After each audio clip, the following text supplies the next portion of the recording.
যে আমি এখন ঝটপট করে সকালে নাস্তা বানিয়ে নিচ্ছি বাচ্চাদের জন্য।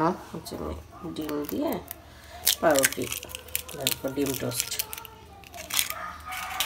2টা ডিম ভেঙে নিলাম।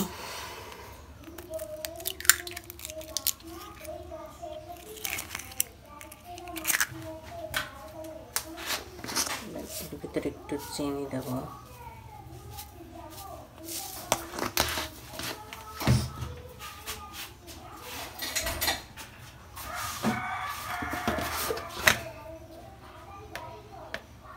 একটু লবণ দিব, আমি এটাকে ভালোভাবে লাগিয়ে নেব।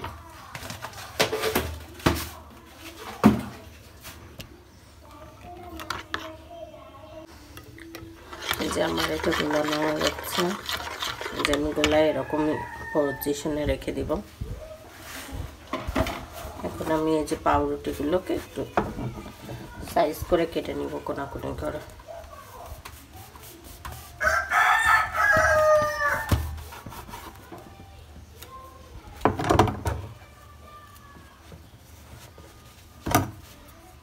প্রবাসী তাড়াতাড়ি পায়জামাটা পরে ফেলো।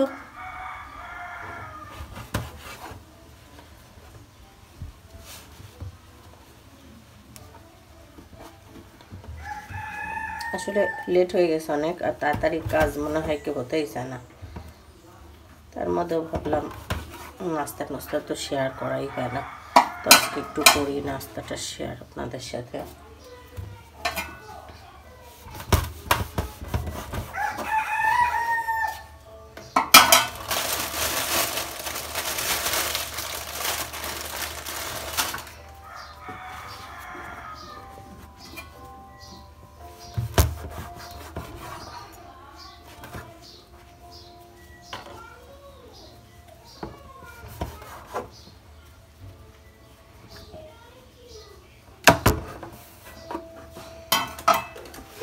যে আমার পাউরুটিগুলো কেটে নেওয়া হয়ে গেছে, আমি এরকম করে কেটে নিয়েছি, কোনাকুনি করে পাউরুটিগুলো কেটে নিয়েছি। এখন এগুলো ভেজে নিব। এখানে আমি তেল দিয়ে নিয়েছি।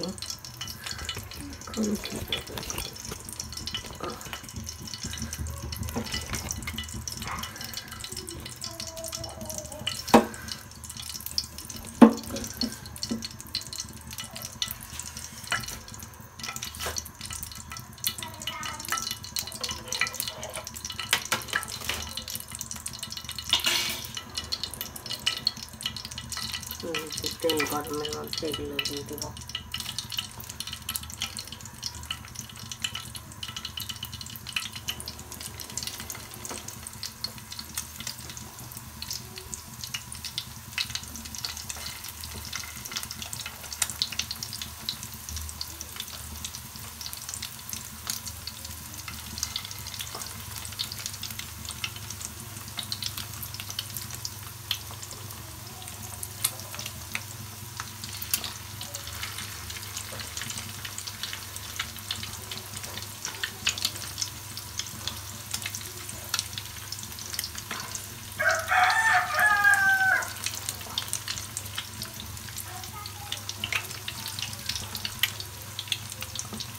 কম হয়,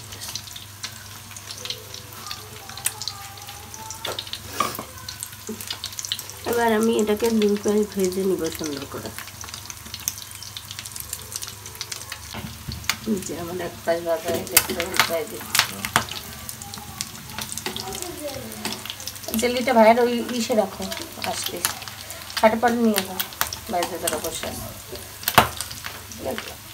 তেল ছেড়ে। যে ওটা দিয়ে না আসলে অসুবিধা হচ্ছে না, আমার তেল পচতেছে কেন। এই যে আমার বানানো হয়ে গেছে, আমরা একটু পোড়া পোড়া করে বানাইছি।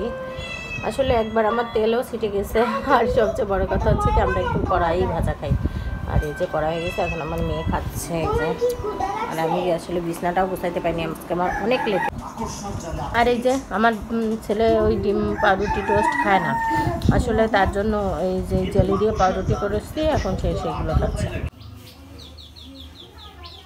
এই যে আমি এখন রান্না করতেছি, রান্না করার জন্য এই যে কেটে নিব এগুলা, তরকারি রান্না করব। এখানে আমি বেগুন দিয়ে, আলু দিয়ে আর হচ্ছে রুই মাছ দিয়ে রান্না করব।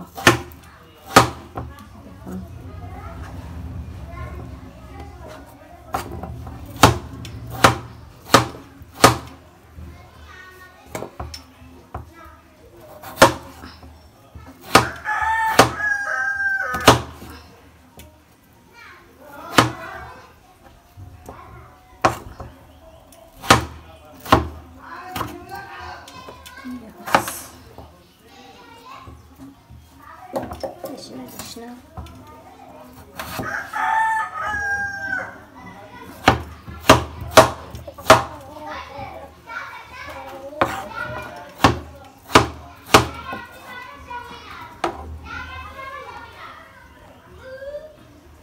আলু কাটা কমপ্লিট। এখন আমি বেগুনগুলো কেটে নেব।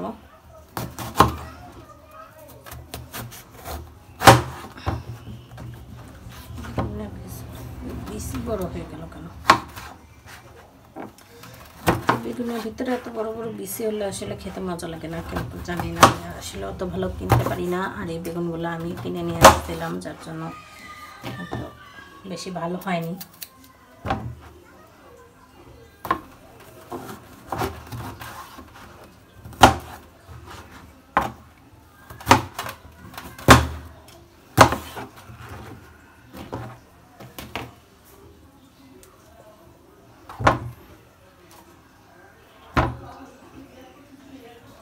এই যে আমার এখানে বেগুন কাটা কমপ্লিট হয়ে গেছে, বেগুন আলু। এখন আমি মাছটা ভেজে নিব, তার জন্য এই যে ফ্রাই প্যানে তেল দিয়ে মাছটা ভেজে নেব।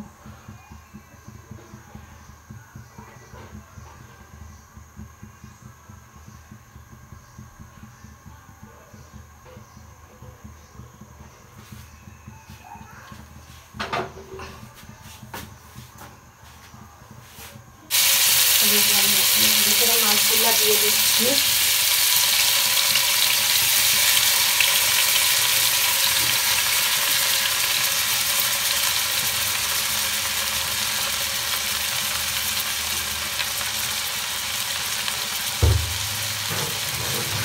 মাছগুলো ভালোভাবে ভাজা হোক, আর আমি এদিকে পেঁয়াজটা কেটে দিচ্ছি। আমার মাছ একটা ভাজা হয়ে গেছে, এখন উল্টা দিব।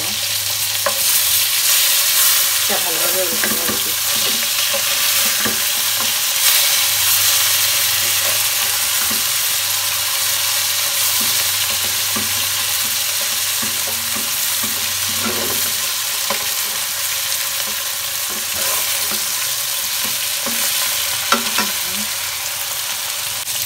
আমার মাছ ভাজা কমপ্লিট হয়ে গেছে, এখন আমি এগুলো তুলে নেব।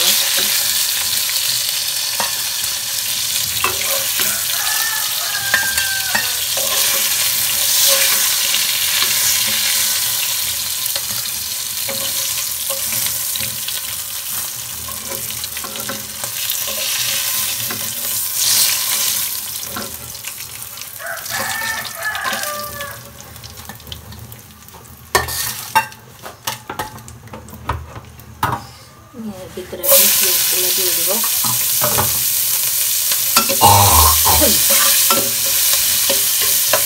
দিয়ে আমি পেঁয়াজটা হালকা ভেজে ভিতরে আমি মশলা দিয়ে কষাবো। এখন আমি এর মধ্যে আদা, রসুন, ধনে জিরা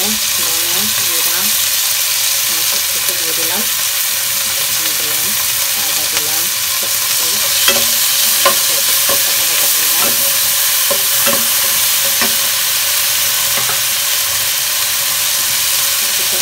মাছের তেলটা রাখছিলাম, সেটা দিয়ে দেবো।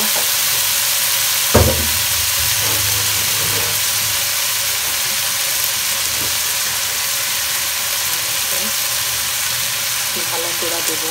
আমরা যেহেতু একটু ঝাল বেশি খাই, সেটা একটু ভরা ভরা একটু বেশি করে ঝাল দেবো।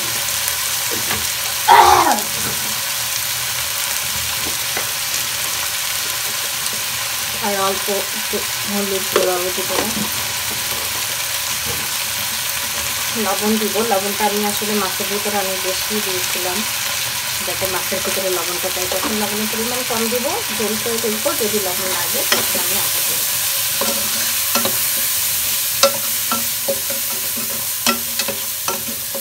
মশলা মশলাটা ভালোভাবে কষিয়ে নেব।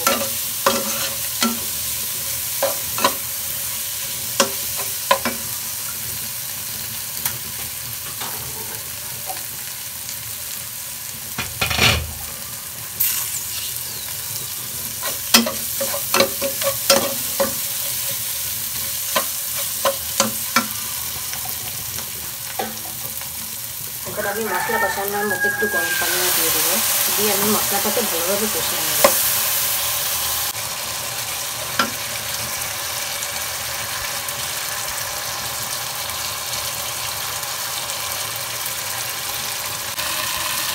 এই যে আমি এখন ভালো করে মশলাটা কষানো নিচ্ছি, ভালো করে মশলা কষানো হয়ে গেছে।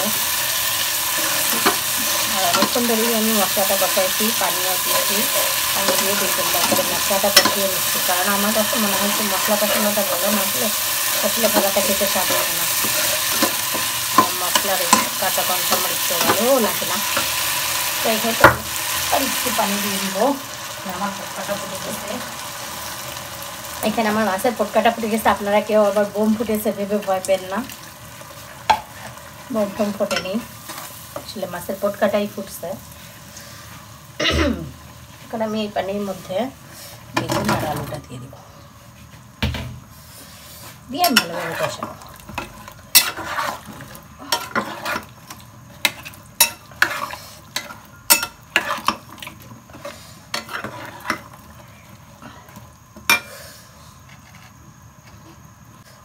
আর এখানে আমি এই যে ভালো করে তরকারিটা কষানোর জন্য একটু ঢাকনা দিয়ে রাখবো।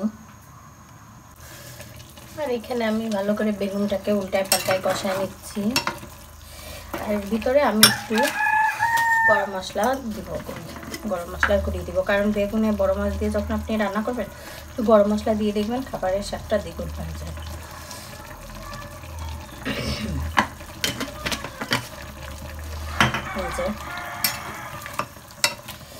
এটা আমি মশলা মশলা কষানোর পরে তরকারি যখন দিয়ে দিই তারপরেই আমি তরকারিটা কষানোর সময় আমি এটা দিয়ে দিই, তাহলে এটা বেগুন এবং মশলার সাথে গরম মশলার ফ্লেভারটা অনেক সুন্দরভাবে ঘ্রাণটা অ্যাড হয়, আর এটা খেতেও অনেক মজা লাগে। তো আমি একটু ঢেকে দিলাম ঢাকা থাকলে। আর এখানে রান্না করতে করতে আসলে অনেক বেঁচে গেছে, মাদ্রাসায় গেছিলাম অনেকটাই না খেয়ে, কিছুই খাইনি বলতে গেলে, তাই ভাবলাম একটু আচারই খাই। কালকে যেহেতু যে আচারটা নিয়ে এসেছিলাম আপনাদেরকে দেখাইছিলাম, আসলে আমি এটা প্রমোট করতেছি না, এটা আমার কাছে অনেক ভালো লাগে, আপনারাও খেয়ে দেখবেন, আপনাদের কাছেও ভালো লাগে।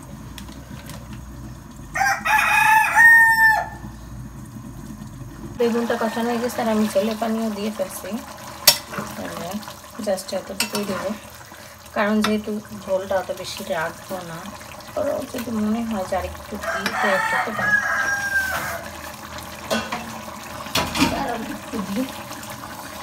দিয়ে আমি এবার মাছগুলো দিয়ে দিচ্ছি।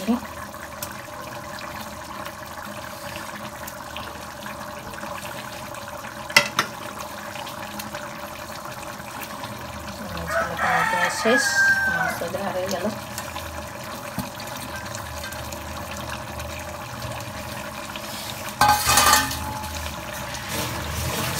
আর আমি ঝোলটা আসলে একটু টানাই, তরকারিটা নামাই